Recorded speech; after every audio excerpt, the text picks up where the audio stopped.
Alright, in this video I'm going to be working free response question number 6, the series question from the 2024 Calculus BC exam. And so they're going to start us off by telling us that the Maclaurin series for f is given by this series here, and it converges to f for all x in the interval of convergence. And it can be shown that the Maclaurin series has radius of convergence 6. Well, okay, since it's a Maclaurin series, it's centered at 0, and, just to give you some perspective, that's not really part of this question right here at least, it's centered at 0. They tell us it's got a radius of 6. That means it goes up to 6 and back to negative 6. Now at the endpoints we have to check for convergence. That's what happens when we do the ratio test. But this one they were just kind of generous and told us that the radius was 6. So let's just plug in x equals 6 and see what happens. I'm going to get the sum as n runs from 1 up to infinity of n plus 1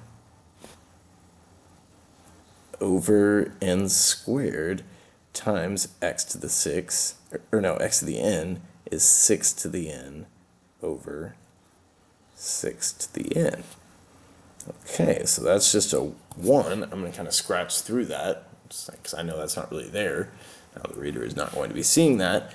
And now I'm looking at the sum of n plus 1 over n squared. This is one that's bigger on bottom by just 1 power. You could split this up into 2 series and do the p-series test on each of them and say that it's because of a divergent series plus a convergent series is not going to converge, therefore it diverges. I'm just going to do limit comparison. So I'm going to say the sum as n runs from 1 to infinity of 1 over n, the harmonic series, diverges.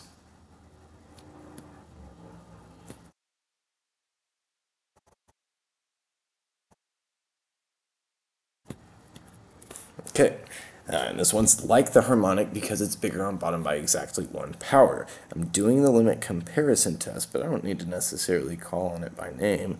The limit as n approaches infinity of n plus 1 over n squared divided by the terms of 1 over n, so that's times n over 1.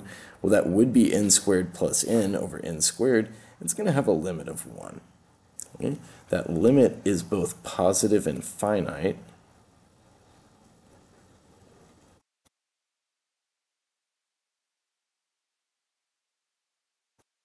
Okay, so as a result, this means that our series here, n equals 1 to infinity of n plus 1 over n squared, diverges. Okay, you could say also diverges. That would make a lot of sense. It would probably be maybe a better response, but I think I'm good with what I've got here. And that's really the reason for my answer. This is the work I've done up above. I might underline the word diverges, so it's like very clearly what I'm saying is going to happen to the Maclaurin series for f at x equals 6. I think that'll be good. All right, now part B. It can be shown that f of negative 3 is, okay, they plugged it in there, and then they did a little bit of simplification. Cool. And that the first 3 terms of this series sum to S3 equals negative 125 over 144. So show that the difference, the absolute value of the difference between f of negative 3 and that partial sum S3 is less than 1 over 50. Okay, so this is going to be an alternating series because of that negative 1/2 to the n. And they want us to do an error type situation with an alternating series. They didn't use the word Lagrange. This is going to be alternating series error bound. Also, we don't really have any information about high order derivatives of f. Okay, it looks like we're going to be using, the first 3 terms of the series, and it starts at n equals 1, so we're going to use n equals 1, n equals 2, and n equals 3. So the error is going to be term 4, but we can only use the alternating series error bound if we are having a converging alternating series. And so we need to, verify that. You could say a couple of things. I'm going to say the standard sentence, but I think that because they told you that the radius of convergence was 6 and negative 3 is within 6 of 0, we know that f of negative 3 is a converging alternating series because it's inside the radius of convergence. I'm just going to say f of negative 3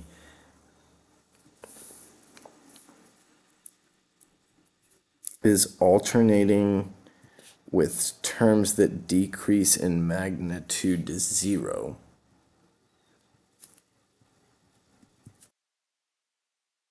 Because that is true. That n plus 1 over n squared is going to get smaller and smaller and smaller, and so is that negative 1/2 to the n. You know, it's going to be a lesser and lesser number, and we're just multiplying two smaller numbers together, and the product's going to be much, much smaller.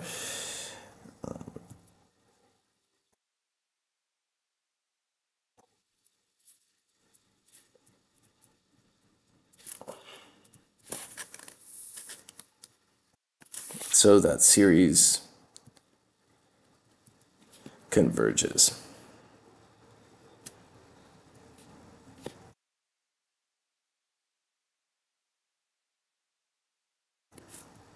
Again, I think it probably could have said because it's inside the radius of convergence, it converges. But I'm just trying to show you like the ideal solution here. Here, then this error,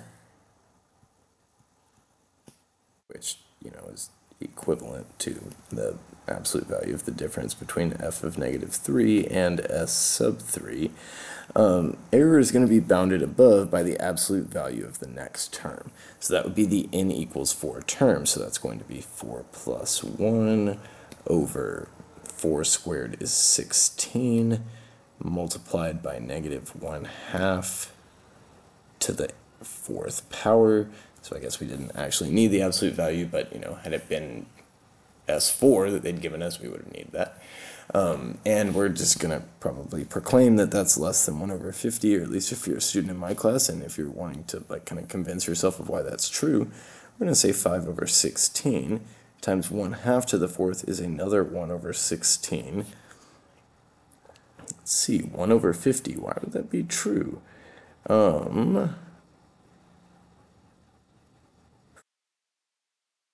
16 times 16 is, is that going to be 256? I bet it is. 2 to the 8, 256, 5, 12, 10, 24. Yeah, okay, 5 over 256. There it is. I know there's always like an arithmetic that you can see. And 5 over 250 would be 1 over 50.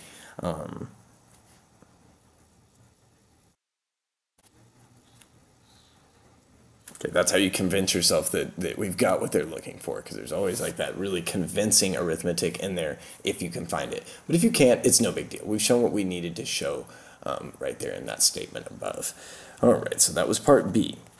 In part C, we're going to find the general term of the Maclaurin series for f prime. Well, the general term of the Maclaurin series for f is the thing that's on the inside of the square brackets right here. So what I'm going to do is just take the derivative of that with respect to x, because f depends on x. So,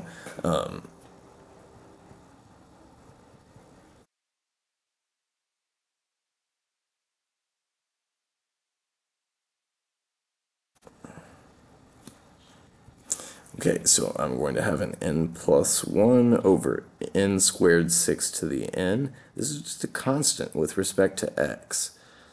So I'm going to leave that out to the side, and then I'm going to multiply that by nx to the n minus 1, which would be the derivative of x to the n. Do we know the power rule? That was really what that was coming down to. Now, I might, if we're going to find the radius of convergence of the Maclaurin series for f prime,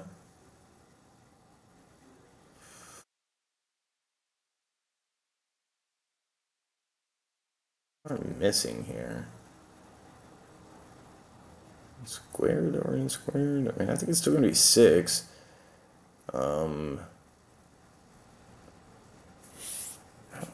I don't think I was supposed to do the ratio test for this. What I can't see is how much space they gave you to work with. Okay, anyway, I wouldn't have to do that, but I'm going to do it, and I am going to do it correctly. N squared plus n over n squared 6 to the n x to the n minus 1 is the general term. The radius convergence of the Maclaurin series for f prime. Oh, actually, I'm realizing I probably shouldn't have distributed that if I'm going to do the ratio test, which I guess I am. I might be going over my allotted amount of time, my 15 minutes per question on this one, but the other ones have been really quick and no calculator, if I'm being honest. So I don't really have a problem doing that. I'll be interested to see when the scoring notes come out if you were able to just get to this point and be like, oh, the radius is 6 because that's the only exponential part, is that 6 to the n in the denominator. But I would not take that risk if it was my AP exam that was determining whether or not I got 2 credits for this class. So I'm going to say, all right, my ratio of an plus 1 to an's absolute value is going to be the absolute value of plug in n plus 1. So that's n plus 1, n plus 2 divided by n plus 1 squared. And I'm going to keep the 6 to the n off to the side. Or I guess it's going to be a 6 to the n plus 1. X to the n plus 1 minus 1 divided by 6 to the n plus 1. Okay, yeah. And then divide by the terms of the original. Okay, I'll put the, I'm going to run out of room here. Okay, n and n plus 1 down here. And the n squared there. And what am I missing here? Oh, I'm just going to flip the 6 to the n, x to the n minus 1. All right, so the 6 to the n goes in the numerator, x to the n minus 1 in the denominator. This is going to be a lot to simplify. Okay, but we can do it. All right, if you want, you can cancel off the n plus 1s. I don't think I'm even going to bother to. I'm just going to collect all of the, polynomial and n things. So n plus 1, n plus 2, n squared divided by, so that'd be a 4th degree polynomial with leading coefficient 1, if I was to just think about multiplying it out, divided by n plus 1 squared times n plus 1. Like, yes, we could simplify it, but that's not going to really change how the limit looks if we're just thinking about it as n approaches infinity. And then we're going to cancel off all but one of the x's and all but one of the 6's.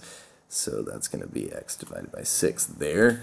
Okay, I try not to use highlighter on this because, you don't really have that luxury. But just for the sake of the video, this fraction that I've highlighted, that's going to approach 1 as n approaches infinity.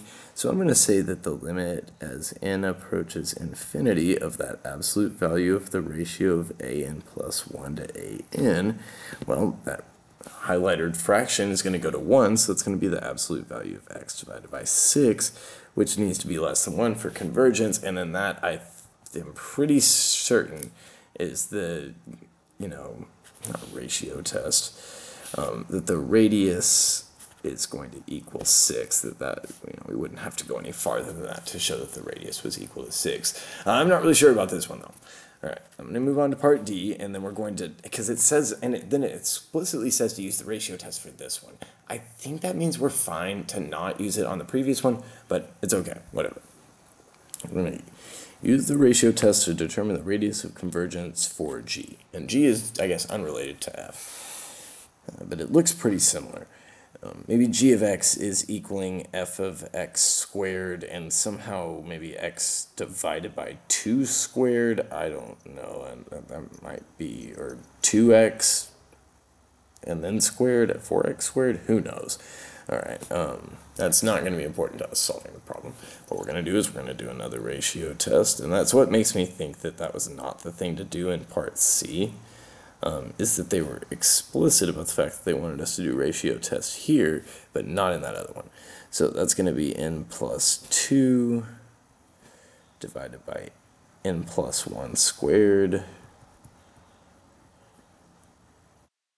times x to the 2 times n plus 1 would be 2n plus 2 divided by 3 to the n plus 1.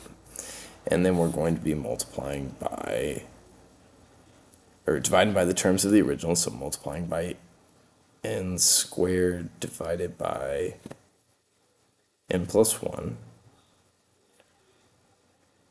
And, okay, it just looked weird. And then multiplying by, I have 3 to the n over x to the 2n. Okay, what I like to do with this is kind of, collect everything that has n all together, just like I was saying before. So I'm going to have n squared times n plus 2, and then I'll have what ends up being 3 copies of n plus 1. So that's n plus 1 to the 3. Okay, I'm still inside the absolute value. Then I'll cancel off all but one of the 3's, okay, and all but 2 of the x's. So I'll have 2 powers of x in the numerator left over, and 1 power of 3 left over in the denominator. And again, thinking about the fraction on the left right here, that's going to be approaching 1 as n approaches infinity, because it's third degree with a leading coefficient 1 over third degree with a leading coefficient 1.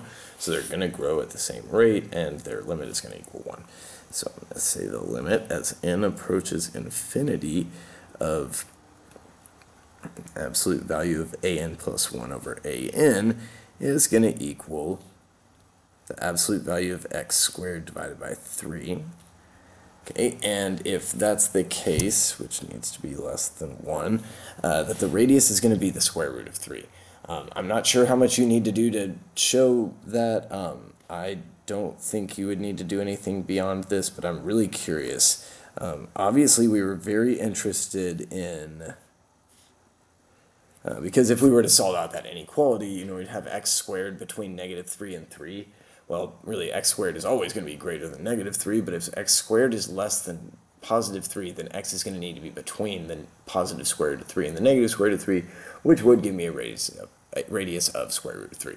Okay, I don't know what else to say. I've gone over my budgeted 15 minutes for this video, but I think a lot of my students found this one to be particularly challenging, so I just wanted to give you a thorough explanation of what was going on with this series question.